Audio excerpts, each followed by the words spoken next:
Hello friends, I'm finally back in the studio again. Man, that feels good. And today I wanted to share with you that I got a little present in the mail. It's a portable painter and the company sent it to me to test it out. They were very nice, inquiring if I would be interested in doing a little review. And since I like their other portable painter, which I bought myself. So it'll be fun to try out this other portable painter, which is the micro portable painter. So it's tiny, so it's great for if you go on like a hike or a trip and you just want to keep it really simple. So I'm gonna set it up with you and tell you why I choose the colors I choose. You know, I'm a bit of a color nerd, so we'll get into that. I'm sorry I haven't been in the studio all summer, but I have been busy on grandma duties because I have two little granddaughters, Sophia and Lily, and they are now 2.5 and 6 months old. And, you know, obviously they will be younger this summer. And my daughter came out all of July to spend time with me out here in Truckee with the girls, and so I could help her out and she could get a little bit of a break because hubby, daddy, is a U.S. Forest Service firefighter, so he has been gone all summer fighting fires out here west, and my daughter needed, you know, the help with the girls, and we had set up family friends from Denmark. The young girl was supposed to come out and do little nanny duties in the fall when my daughter went back to work at the university, but due to the travel restrictions that fell through. So guess what? Grandma to the rescue. So I spent all of August and most of September in Ogden, Utah with my daughter taking care of the girls, so helping taking care of the girls. While my daughter got back to teaching. Now I'm finally back in my studio and trying to get settled in again at home before my next big life event, I guess, which is a new right knee, which I'm not looking forward to, but I want to get it over and done with. So I'm having that surgery in a couple of weeks. We'll see how I feel, but hopefully that'll give me plenty of time to edit the class I'm working on. I'm working on a beginner watercolor class, and I have been working on it most of this year. And, you know, life has gotten in the way and it hasn't gotten finished yet, but I have a lot of videos still to edit and a few more to film, so I'm hoping to get that done. But anyway, enough talk about that. Let's look at this micro portable painter. So here is the portable painter micro, and here's the little instructions that came with it. Came in this nice little pouch, and you can see it fits in my hand like that. So it's really mini.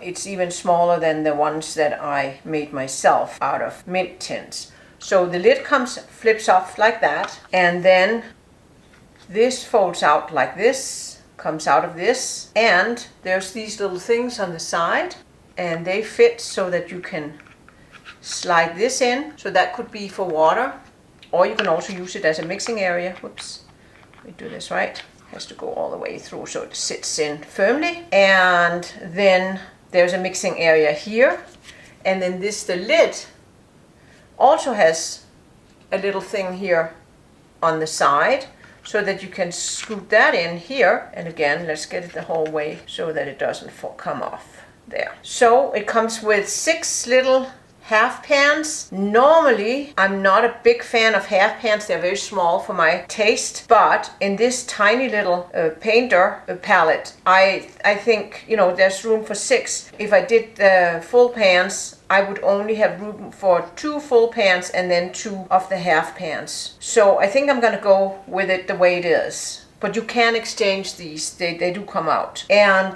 the next thing I wanted to show you is it does have this little ring. It's not really a ring, but you know, so you can hold it like this if you're sitting, you know, somewhere to paint. You can hold it here. And I will probably suggest that you use one of these water brushes where it has the water in the handle for keeping it as light as possible. But you could also use a travel brush, which is a brush that comes like this. And I think this one is a size 8 or 10. Not quite sure. I don't like tiny brushes. This one would still work for this. All right, so you can see this would be great to take out if you're hiking, or if you're backpacking, or if you're traveling, or just to put in your purse and always have it, and then, you know, a little sketch block. I actually just got this one for my birthday and gonna try that out.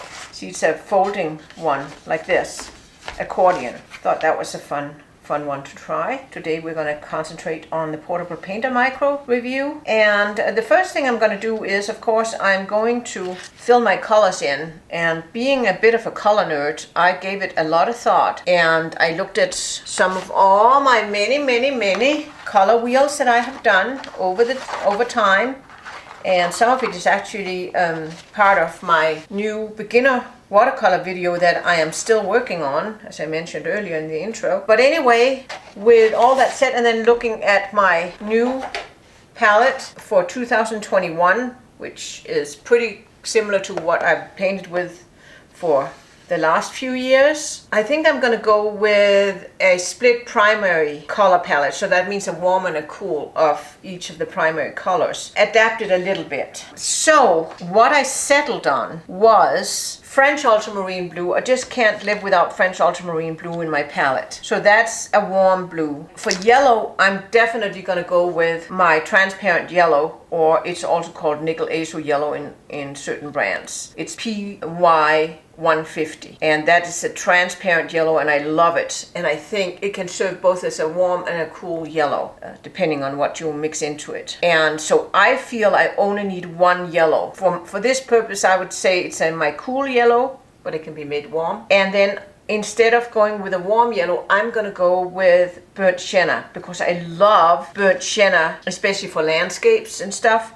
And together with French ultramarine blue, it makes beautiful browns and grays. So it's kind of a must-have. And then, of course, red. I am going with my quinacridone red. I could also have gone with my quinacridone coral, which is the new red I have in my palette now. I switched out quinacridone red to quinacridone coral. It's the same pigment number. The quinacridone red is a little bit pinker than Daniel Smith's quinacridone coral, but for this purpose, that'll work. And then my other red, I really debated on this. I debated on whether I only needed one red. If I was only going to go with one red, I was going to go with a permanent rose or quinacridone rose, because that I can make into a red with a little bit of the yellow. I've seen that when I do my color charts. So anyway, I'm going to go with Opera Rose. So that's kind of an oddball choice, and that might not be your choice. You could also go with a permanent rose, or you could go with a magenta. That would be another option, but I'm going to go with Opera Rose because I love Opera Rose, and I love the combination of the transparent yellow and Opera Rose for oranges and peaches in the sky. And it's a wonderful color to put into my French ultramarine blue for some beautiful purples, and I can put a little bit of it into my quinacridone red to make it more pink. So that's my reason for that. So that's 1, 2, 3, 4, 5. So I need one more blue, and that was another very difficult debate for me because I love cobalt blue, but it's, you know, it's too close to the French ultramarine blue, I feel, and it's a lighter blue. It won't go dark, so it would leave me with only the French ultramarine blue to create my dark, so I wasn't really happy with that. So I settled on a cool blue, which is the phthalo blue green shade. So that one is PB 15:3. So that's going to be my 6 colors, and so I'm going to put them in the wells. I think I want to paint this one with you. I don't think I've painted Bird of Paradise with you before, and it's just going to be really, you know, loose and light. It's just, you know, for fun, okay? And I already did a sketch of it again, and I'll have a link to a sketch below. I just wanted to show you a tool that I use to squeeze out every single drop of paint in my tubes. So you can see this quinacridone red is almost used up. Another tool that might come in handy, like this one, you could see I couldn't get that open. I have these here. As you could see, this one hasn't been open for so long, so I have to run it under hot water. So let's just go to my burnt sienna and see if that'll open. So I'm gonna do burnt sienna there, and then I'm gonna do my French ultramarine blue here. I have to be careful, I don't wanna squeeze it out over the edges. And I'm gonna put the other colors into. This is too boring to watch, but that's how I do it. And I should just show you how I use this one here. So you just clamp it in, and then you turn it like this. I'm sure some of you have some of these here, and voila, you get everything squeezed up to the top. And at the end, when I get to the very end, Maybe I can show you when I get this one up. So for the last one, the quinacridone red, I also have a tube that's almost used up, so I'm using my pliers to get it out. Okay, I got all my colors out, and I'm just going to use a palette knife to just smooth it out so that I don't get it sticking up too far. And then I'm using a scrap piece of watercolor paper, and I'm just cleaning my palette knife there. I think the others are fine. I can do a little bit like this. Make sure it gets in. And then we want to do a little color swatch. I always like to have a color swatch whenever I have a new palette, so I know, and I have it with the palette so I know what colors I have in there. Because otherwise, once I get to, I come to refill it, I don't remember what I decided on, and some of them I won't be able to tell what color it is once they're dry. Especially the darker colors, they can be hard to tell apart. So that's the next thing I'm going to do, and then we're going to have fun with our little bird of paradise. And so far so good. It'll be fun to try it out. All right, I trimmed this a little bit. So I took that T-shaped finger grip out, and then it's kind of on an angle, or I can hold it up like this. And I put a little bit of water in there, and I'm left-handed, so keep that in mind. And I'm just gonna put a little bit of water on the bottom there. Get a little bit of the red, my quinacridone red. Put some of that in, like that. Okay, that's good enough. There you have it. That's my 6 colors, and balancing this on my hand, that works pretty well. I didn't fill that much water in there. So far so good. And I just used, I think this is a 1/4 inch Raphael brush, flat brush. I like to use, I'm not usually big on flat brushes, but I like to use it for these little squares. And then the next thing I'm going to do is I'm going to just write in the pigment numbers and the initials for the brand when it's dry. That way, when I want to refill it and I want to refill with the same color, I know what I have. Oh, and I noticed that, you know, if you have that finger grip T-ring out, you can have it standing here on a little bit of an angle if you have it standing. Or of course you can have it flat, or you can have it on the angle I showed you. You can hold it on your hand. And then I like to use this one if I'm out in the field. I like to use this one here. Something I knitted myself. I'll link a video to where I actually demo it outside. It's great if you have the little water brush. You know, you just squeeze it and the water comes out, and then you can clean it on here. And that way you don't have to mess around with any paper or anything like that. Right now I think I'll just use my other travel brush. I'll link everything below, okay? So I do have extra water here, just so you know. I'm going to put my palette over here on the left side. I'm going to use this to rinse out, and I'm going to use this to dilute the colors. Let's start here. Just going to put some water inside. It's going to be wet into wet application mostly, and I can use some of the puddles I already made here. So that's the yellow, my transparent yellow. I'm going to take some of my French ultramarine blue, and I might even take some of the phthalo blue, and then some of my burnt sienna, and it's going to all make greens. Going to rinse it out a little bit, and then just kind of let the colors blend like that.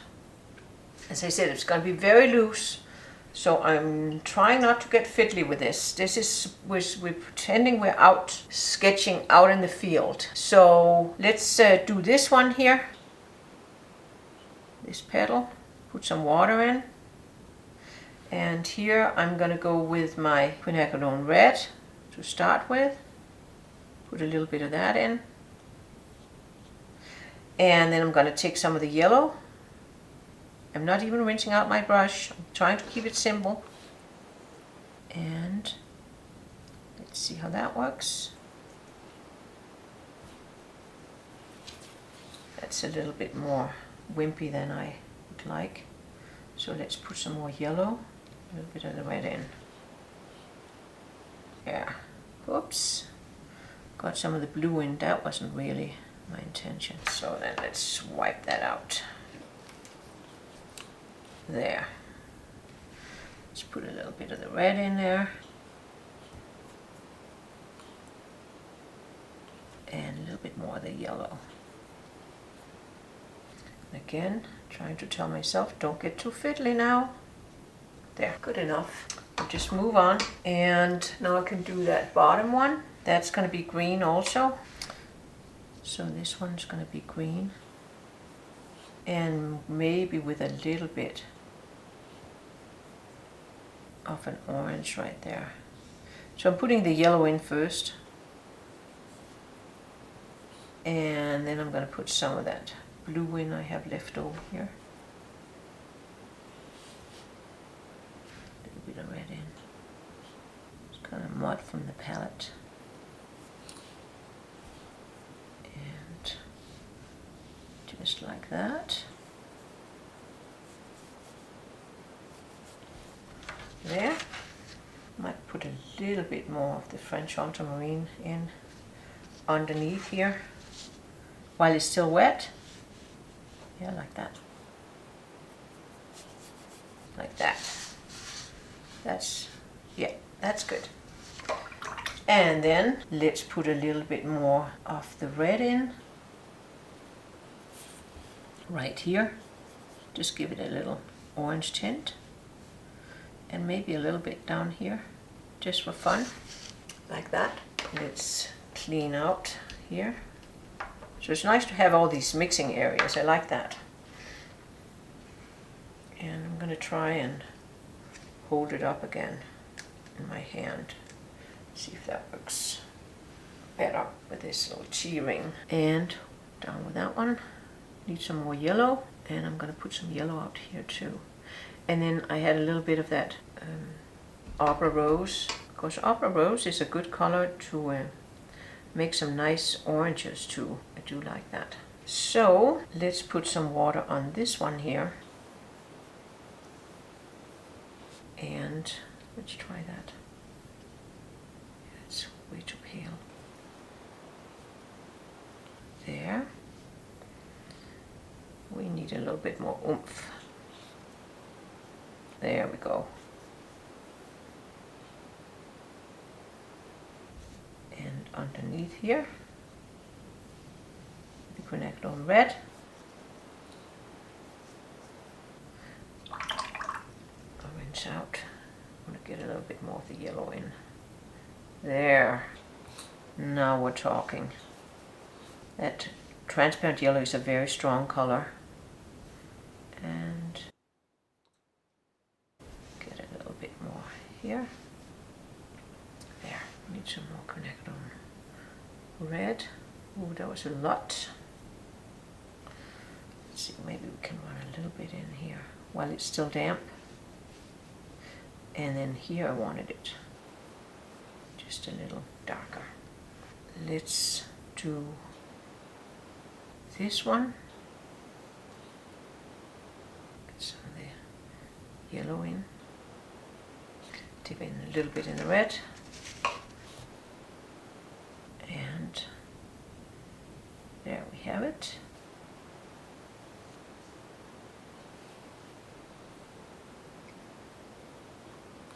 And in here is actually also an orange petal. We can kind of do that now. Then we can always split them up later. Do that one. And then here we have yellow and orange. And this little guy goes like that. And let's put some red in here. So this is wet on dry. I did on here. Sudden.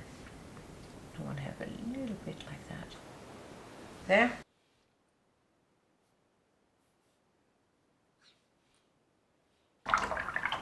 Rinse that out. Lift up a little bit here. And one more. That's going to be orange. This one here. So put water in, and now I'm just dipping into my orange color that I have here on my palette. So if you have water in here, you have to be careful how you hold your hand. I'm feeling that I'm getting a strain on my hand and my wrist when I'm holding it, so I don't think that's going to be a good method for me. Just cramps up my hand.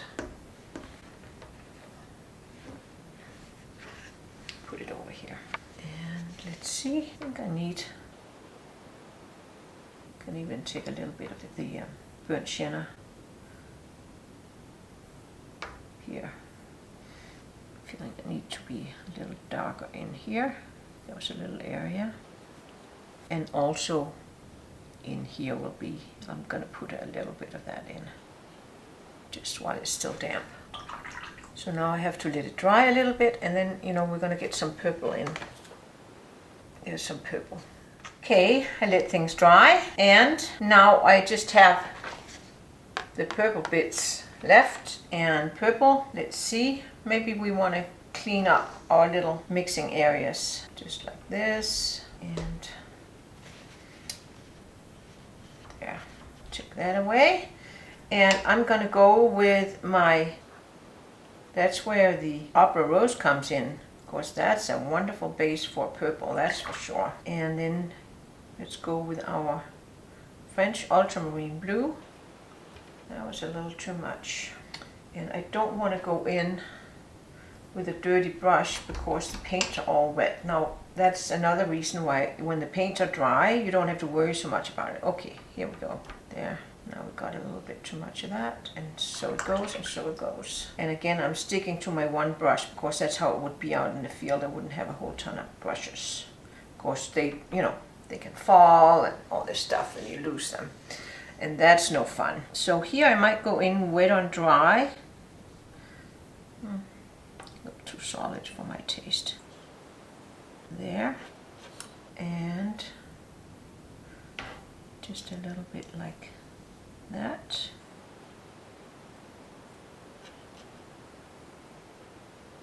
There, that. And then we have down here, go a little pinker on this side of it. And then it comes out like that. And trying to get a little color variation. A bit of water on. There we go. And there's one more. And at this little beauty. And again, I'm just going to do it wet on dry. Like that.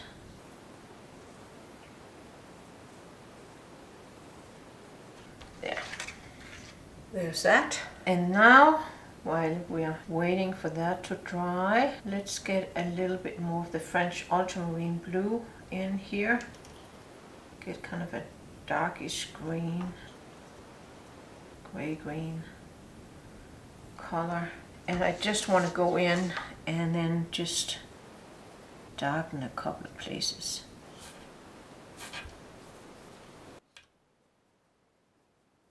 I think it should be a little darker in there, just getting a little texture in, even darker. I think it could be even darker. It's a lot. The blue, so let's go over here. I'm just using the whatever I have left on the palette here. And that's phthalo green, phthalo blue, sorry, green shade, together with a little bit of a French Ultramarine Blue, and then some of that burnt sienna I had left. That makes a really dark green. I just want to get a little, now we got to have a little oomph, and so I'm just putting that in here where I think it'll be dark, just like that. And let's fine tune this one here. Just fine tune the shape a little bit. There, that's better. And again, we have to remember, we said this was going to be loose, so we shouldn't be too nitty-gritty about it. I'm just lifting out a little bit here to just get a little bit of a, I don't know, more shape to that. And then this area should be, let's see here, if we take a little bit of the red here and a little bit of the yellow there. And let's see if we can fine tune here a little bit. Might get a little bit even of the burnt sienna in that mix. darken it up a little bit. I think it needs to be a little darker right there. Right here. I just dipped in to some of the palette mud there to just kind of get a darker color right there. It needs to be darker. And let's see if we can get a little bit more of the yellow. Brighten up a couple of areas. Let's get a little water on. And then here, get a little yellow in there. Clean up here a little bit. Got a dark orange here. Down here. I think it's dry enough, I can do that. Need some clean water there.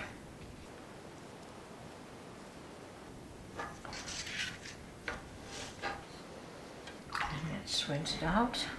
And it's kind of like that. And then I want it darker in there too, here.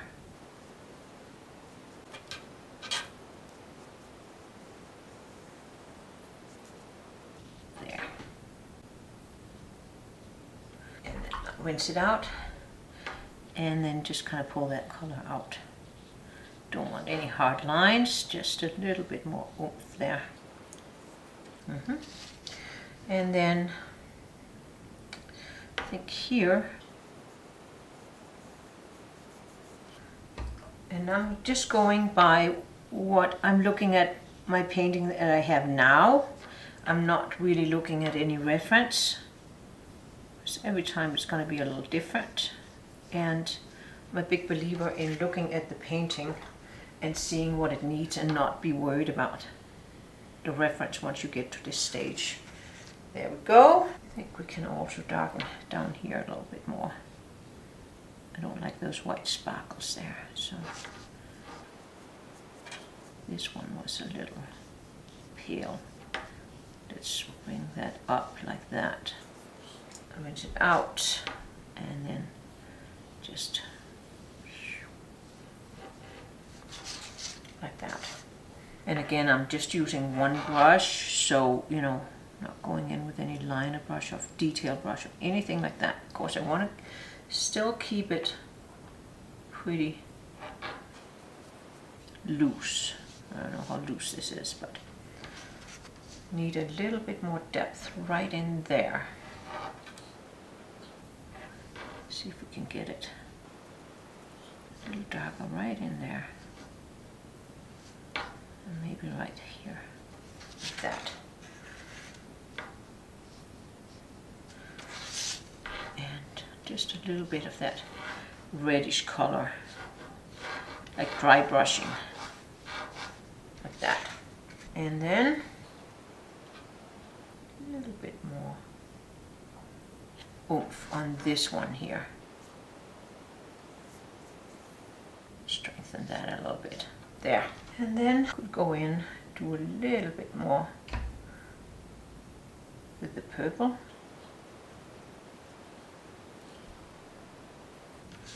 Just here. Just darkening a couple of areas. It's more, it's the phthalo blue more than anything.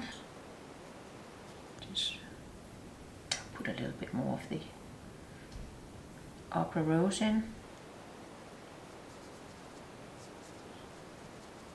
And a little bit more here. And here I think I want to have a little bit more definition.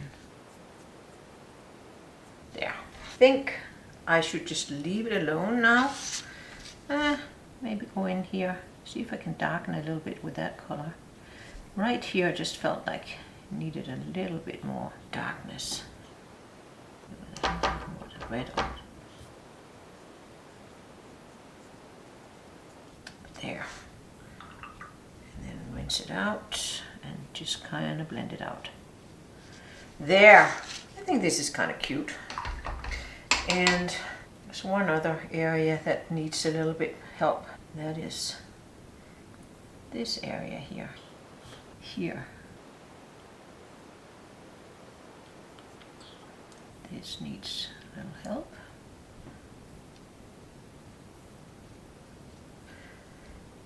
And just blend that out. And then we'll do a couple little, because that's a little petal that's kind of folding and going over.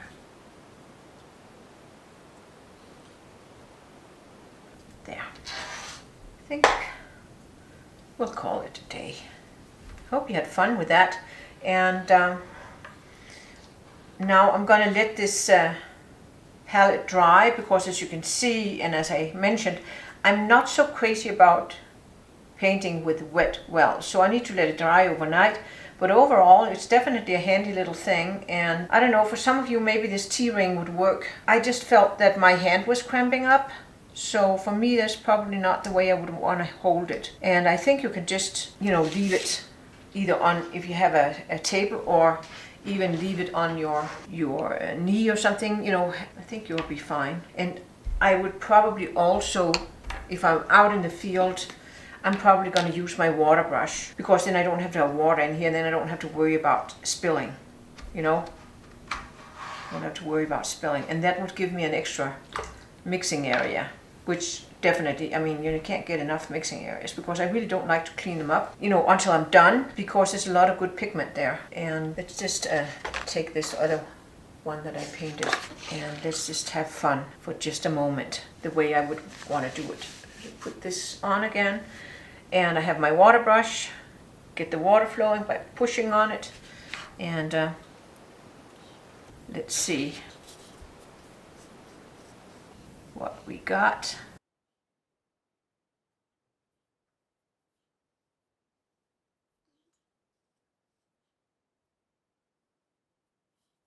And then here. Can you see where I'm going with this? Then you clean it up like this.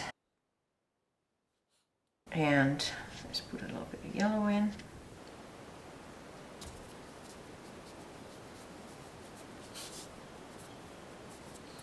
Put something a little.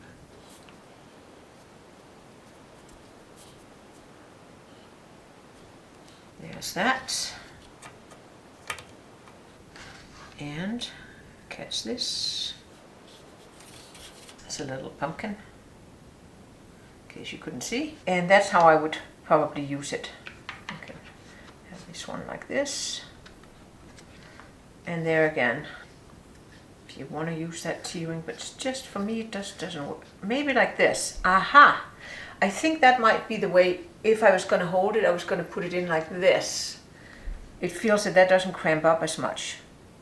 I did it in between these two fingers, and that just really made me feel like I have to cramp up. I think if I have it like this, that might be a good way. That might be a good way of doing it. So just use some of these colors up.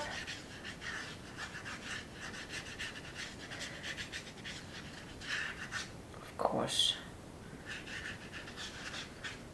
with a little brush like this, it's hard to cover big areas. But in a small sketchbook, it's ideal.